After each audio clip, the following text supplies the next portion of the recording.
ये जिस तरह की दिक्कतें आप बात कर रहे थे विधायक साहब से, कुछ ऐसी ही दिक्कतें उत्तर प्रदेश में भी कल देखने को मिली थी, क्योंकि वहां भी दूर दराज के चाहे ग्रेटर नोएडा के इलाके हो, वहां भी यही शिकायत आ रही थी कि वैक्सीनेशन तो यहां पर वहां के लोगों के लिए है, लेकिन बाहर से लोग आ जाते हैं, टीका लगवा जाते हैं और फिर ये कहा जाता है कि टीका खत्म है। इस बीच ये भी बताएं कि दिल्ली का हाल बेहाल है, वैक्सीनेशन के मामले में 140 टीकाकरण केंद्रों को बंद करना पड़ा है। 3 से 44 में वैक्सीनेशंस थोड़ी कम इसलिए हुई हैं क्योंकि जैसा अब हम कई दिनों से आपको सूचित कर रहे हैं कि दिल्ली में जो कोवैक्सीन की सप्लाई है वो समाप्त हो चुकी है और कोवैक्सीन की सप्लाई समाप्त होने की वजह से तकरीबन 140 ऐसे वैक्सीनेशन के सेंटर्स हैं जिनको दिल्ली सरकार ने अब बंद कर दिया है। तो ये कारण है कि 18 to 44 में जिनकी वैक्सीनेशन हुई है उनकी संख्या थोड़ी कम है। कोविशील्ड की अभी हमारे पास 8 दिन की वैक्सीनेशन की डोजेस मौजूद है।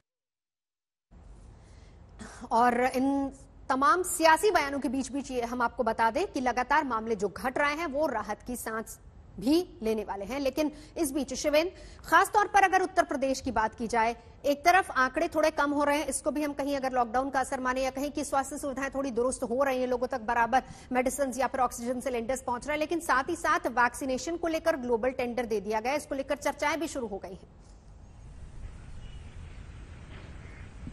देखिए, सबसे बड़ी वजह है नंबर्स कम होने की, वो एक लॉकडाउन की वजह से लोगों के जो कांटेक्ट आपस में हो रहे थे कम हो रहे हैं, बाहर लोग कम निकल रहे हैं, उसका असर सीधी तौर पर है।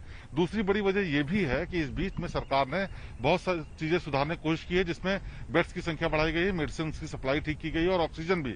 तीनों ही चीजें बहुत बुरी हालत में थी उत्तर प्रदेश में, लेकिन पिछले 10 दिनों के अंदर इसमें काफी सुधार किया गया है और उसका असर सीधे देखने को मिल रहा है, क्योंकि मरीज भर्ती हो पा रहे हैं, दवाइयां मिल पा रही हैं, ऑक्सीजन मिल पा रही है। तो जो फर्टिलिटी का रेट था, जो मरने वालों की संख्या थी, वो तो कम हुई ही है और संक्रमित जो कि भटक रहे थे इधर उधर, उनको भी बहुत मदद मिली है।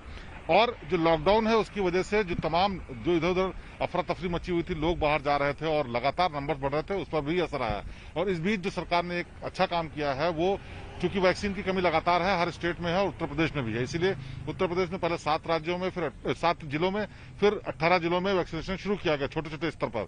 लेकिन जो ग्लोबल टेंडर दिया गया है, जो बाहर से वैक्सीन लाने की कोशिश हो रही है और तमाम नंबर्स बढ़ाए जाने की बात हो रही है सेंटर्स के, तो वो कहीं ना कहीं आगे राहत दे सकती है। लेकिन उत्तर प्रदेश की जनता 24 करोड़ है और 24 करोड़ लोगों को लगाने के लिए जो वैक्सीन के नंबर चाहिए वो बहुत बड़ी संख्या है।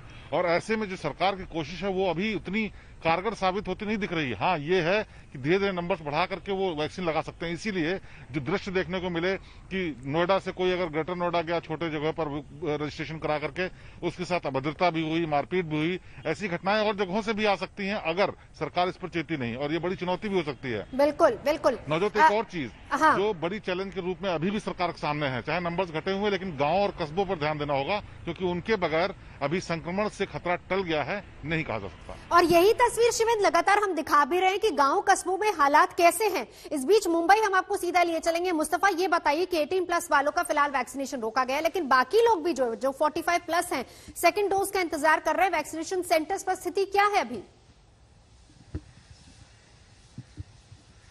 जी बिल्कुल, हर हफ्ते में मुंबई में वैक्सीनेशन के जो रूल्स है वो चेंज हो जाते हैं। पहले 18 to 44 के लिए वैक्सीनेशन रोक दिया गया। अब क्योंकि सेकंड डोज के लिए जो 44 अबव लोग हैं उनके लिए 12 हफ्तों का अंतराल कर दिया गया है। तो अब सेकंड डोज जो लोग लेने वाले थे, जो ड्यू थे, अब वो भी कई हफ्ते पीछे चले गए हैं। तो अब बचते वो लोग हैं जो 45+ हैं और जिनको फर्स्ट डोज लेना है। अब उसके लिए किस तरह का रिस्पॉन्स होता है, क्योंकि स्लॉट जिस तरह से बीएमसी प्रोवाइड कर रही है वो लोगों को मिल नहीं पा रहे हैं। तो अब देखना ही होगा कि जो लोग वैक्सीन लेना चाहते हैं और जो अभी कुछ ही लोग हैं जो एलिजिबल बचे हैं, क्या उन्हें भी मंडे से वैक्सीनेशन मिल पाता है, क्योंकि सैटरडे संडे 2 दिन तो वैक्सीनेशन मुंबई में पूरी तरह से बंद रखा गया है। साइक्लोन का भी थ्रेट है, तो इसीलिए अब देखना यह होगा कि मंडे से जब शुरू होते हैं वैक्सीनेशन सेंटर्स, तो किस तरह का रिस्पांस होता है, डोजेज अवेलेबल होते हैं या नहीं, क्योंकि केसेस तो कम हो रहे हैं लेकिन साथ ही साथ थर्ड वेव की तैयारी भी चल रही है। तो ये जो गैप है सेकेंड वेव से थर्ड वेव के बीच में, इसी में ज्यादा से ज्यादा लोगों को वैक्सीनेशन करने की जरूरत है।